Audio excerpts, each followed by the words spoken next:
Bonjour et bienvenue. Aujourd'hui, on explore ensemble des extraits d'un guide qui intrigue pas mal.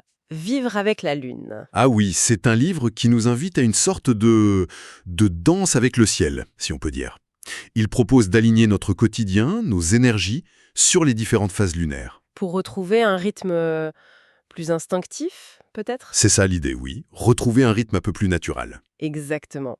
Alors, notre objectif ici, c'est de comprendre la vision de ce guide.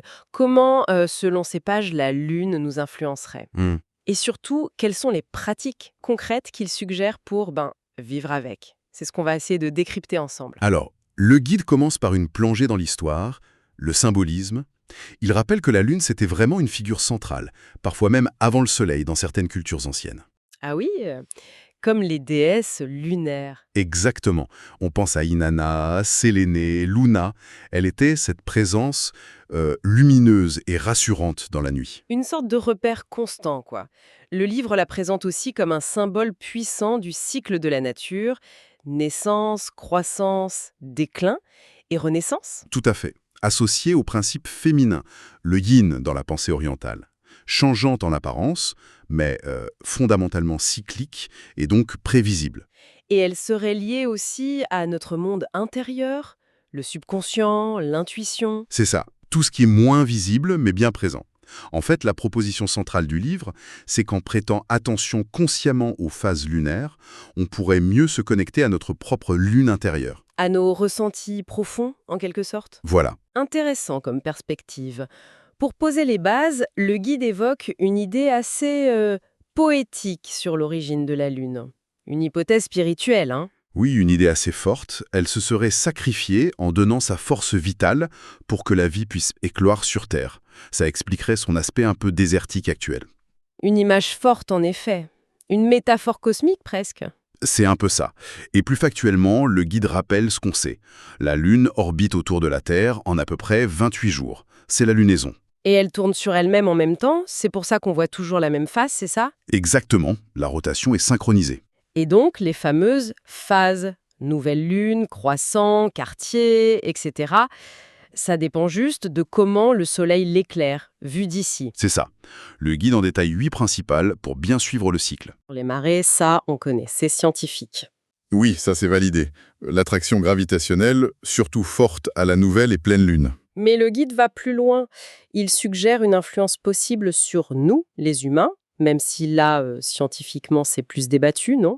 Tout à fait, c'est beaucoup moins net. Le guide mentionne par exemple que certaines personnes dormiraient moins bien à la pleine lune. Ah oui, j'ai déjà entendu ça. Et l'hypothèse avancée dans le livre, c'est que notre corps, comme il est composé en grande partie d'eau, pourrait être sensible à ces cycles. Un peu comme les marées bien sûr, mais à une autre échelle bien sûr. D'accord, une sensibilité potentielle. C'est une idée clé du guide, j'imagine. Oui. Il déflote l'idée que chaque phase émettrait une fréquence énergétique distincte. Ça oscillerait entre le yin, donc douceur, intériorisation, et le yang, expression, action. Et la démarche proposée, c'est d'essayer d'adapter nos activités à ces énergies changeantes. Pour être plus aligné. C'est ça. Suivre ce flux permettrait, selon le guide, de se sentir moins à contre-courant de ses propres besoins. Alors, regardons ça de plus près, avec les phases clés. Commençons par la nouvelle lune. La nouvelle lune, c'est quand elle est invisible, 0% de visibilité. Le guide la voit comme le vrai point de départ du cycle, une page blanche. Le moment idéal pour lancer des projets, poser des intentions. Exactement. Semer des graines, au propre comme au figuré. Et le guide propose une pratique pour ça, les vœux de nouvelle lune. Avec des règles d'or même, j'ai lu ça. Il faut y croire, être concret. Oui, y croire vraiment, viser des petits pas réalisables et surtout formuler en positif. Le guide dit que l'univers ne connaîtrait pas le non. C'est une affirmation intéressante sur l'intention. Et ça repose sur l'idée de manifester ses vœux. Tout à fait, la manifestation. L'idée, c'est qu'en formulant clairement, positivement, avec conviction et émotion, on influencerait notre subconscient et on attirerait ce qu'on souhaite, en utilisant l'énergie supposée de la nouvelle lune. Le livre donne des exemples simples, comme espérer le beau temps et l'obtenir. La clé serait la croyance. Essentiellement, oui. La puissance de la croyance et de l'intention focalisée. Le guide reste assez métaphorique sur le comment, mais il lie ça à l'alignement avec les énergies et à l'influence sur notre état d'esprit. Et concrètement, il y a un rituel. Oui, un rituel de nouvelle lune, assez accessible. Il s'agit de créer un moment dédié. On suggère une bougie, de quoi écrire, un papier, une coupelle. Et éventuellement de la sauge ou du palo santo pour purifier l'air. Voilà, si on adhère à ça. Le rituel, c'est simple. On écrit son vœu, on visualise le résultat, on plie le papier, on le laisse près d'une fenêtre pour qu'il s'imprègne de l'énergie lunaire. Symboliquement. D'accord. Et il y a aussi un exercice avec un verre d'eau. Oui, un exercice de visualisation active. On se représente le vœu accompli, on ressent la joie. Puis on charge un verre d'eau avec cette intention en le tenant entre ses mains. Après s'être frotté les mains pour sentir l'énergie, c'est ça? C'est ce que le guide dit, oui. Et ensuite, on boit cette eau. À faire dans les jours qui suivent la nouvelle lune, idéalement. C'est une manière assez structurée, finalement, d'utiliser ce moment pour ses objectifs. Passons à l'autre pôle, la pleine lune. La pleine lune. L'apogée, 100% visible. C'est présenté comme le moment de la récolte, de la culmination. On est censé voir les résultats des intentions posées, un temps de célébration. Mais le guide nuance, non, ça n'a pas marché comme prévu. Oui, c'est important. Il parle de timing divin. Ce n'est pas forcément un échec, c'est peut-être juste pas le bon moment. Et comment on gère ça alors, la déception potentielle? Principalement par le lâcher-prise. La pleine lune est vue comme le moment idéal pour identifier ce qui nous bloque, les peurs, les doutes, les ressentiments, et s'en défaire consciemment. Un temps de pardon aussi? Oui, pardonner aux autres ou à soi-même, pour avancer plus léger. C'est aussi décrit comme un pic d'énergie yang, très puissante. Ça peut amplifier les émotions, les bonnes comme les moins bonnes. Et potentiellement agiter le sommeil, comme on disait. Exactement.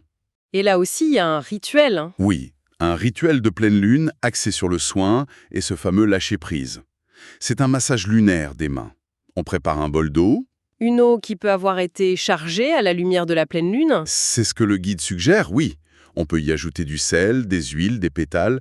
Et le geste, c'est de se masser doucement les mains dans cette eau en pleine conscience. En répétant un mantra? Oui, quelque chose comme j'obtiens ce que je mérite, je récolte ce que j'ai semé. C'est symbolique pour honorer le chemin, accepter et se libérer. D'accord. Après ce pic d'énergie, logiquement, ça redescend. Comment le guide aborde les phases décroissantes? On en parle moins souvent, j'ai l'impression. C'est vrai, mais le guide leur donne une place cruciale pour l'équilibre. Les phases décroissantes, gibbeuse décroissante, dernier quartier, dernier croissant, c'est une période où l'énergie diminue. Une invitation claire à ralentir. À se recentrer. Oui, la gibbeuse décroissante est même comparée à l'hiver du cycle. Un temps de repos, d'intégration des expériences. Donc, moins d'action, plus de réflexion. Faire le point. Exactement. Évaluer ce qui a marché, ce qui n'a pas marché. Et surtout, continuer le lâcher-prise commencé à la pleine lune. Nettoyer, faire de la place avant le nouveau cycle. Et le dernier croissant, juste avant la nouvelle lune, il a un nom spécial, non? Oui, la lune balsamique. Ça vient de baume, ça évoque la guérison, l'apaisement. C'est vraiment décrit comme le moment du repos le plus profond. De la récupération. C'est ça, une invitation à la douceur envers soi, à l'acceptation, avant de repartir avec l'énergie de la nouvelle lune. C'est essentiel pour clore le cycle en douceur. On voit bien le rythme, hein. Intention, action, apogée, évaluation, repos. C'est assez logique finalement. Mais le guide ne s'arrête pas là, il connecte ça à l'astrologie, aux cristaux. Effectivement. Pour l'astro, il rappelle que la Lune traverse les 12 signes du zodiaque en 28 jours. Elle reste 2-3 jours dans chaque signe, Et l'énergie du signe influencerait l'ambiance générale. selon les principes astrologiques repris ici, oui. Par exemple, une Lune en Cancer pourrait accentuer la sensibilité, le besoin de sécurité. C'est une couche d'interprétation en plus. Hmm. Et il parle aussi de notre signe lunaire personnel. C'est quoi ça par rapport au signe solaire qu'on connaît tous? Le signe solaire, c'est la position du Soleil à la naissance. Le signe lunaire, c'est la position de la Lune à ce moment précis. Moins connu, mais selon le guide, il en dirait long sur notre gestion des émotions.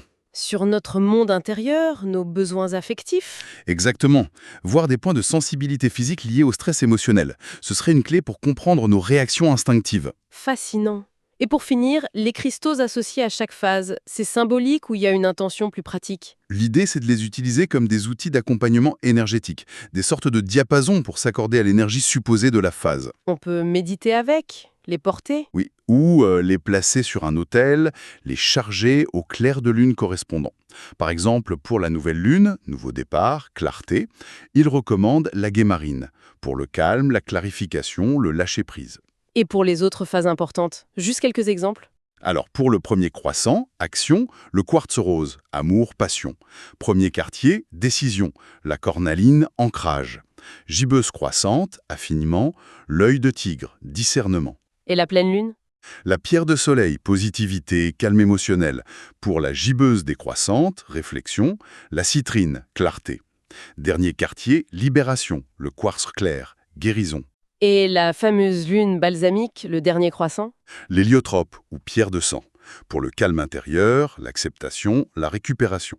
C'est un système assez complet pour qui veut utiliser les pierres, hein. D'accord. Alors, si on résume tout ça, au fond, qu'est-ce que ce guide Vivre avec la Lune nous propose? Mais il offre un cadre, une sorte de carte symbolique, pour ceux et celles qui cherchent à se reconnecter à un rythme plus naturel, plus cyclique.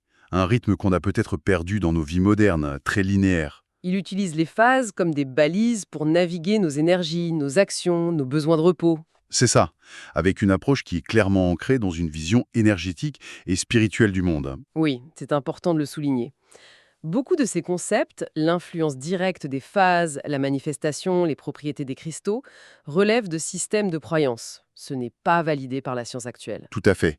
Le guide les présente comme des outils dans le cadre de sa philosophie. C'est une précision utile. Et si on prend un peu de recul, l'invitation sous-jacente, au-delà des rituels ou des correspondances, ça semble être surtout une invitation à l'auto-observation, non? Exactement. Je pense que c'est ça le cœur. L'outil le plus puissant, c'est peut-être simplement de porter une attention nouvelle à ses propres cycles internes. Comment mon énergie fluctue, mes émotions, mon sommeil, mon intuition. Voilà. Est-ce que je perçois des échos personnels avec le cycle lunaire? Le guide offre une grille de lecture possible pour cette exploration, mais l'exploration reste personnelle. Ce qui nous amène peut-être à une pensée pour la suite. Plutôt que d'adopter aveuglément le système, l'exploration la plus riche serait peut-être de tenir son propre journal lunaire, d'observer son jugement. Hmm, oui, voir si pour soi des correspondances émergent ou non. Qu'est-ce qui, dans ce grand cycle céleste, résonne avec mon propre rythme intérieur? C'est peut-être là que se trouve la véritable découverte personnelle finalement. À bientôt.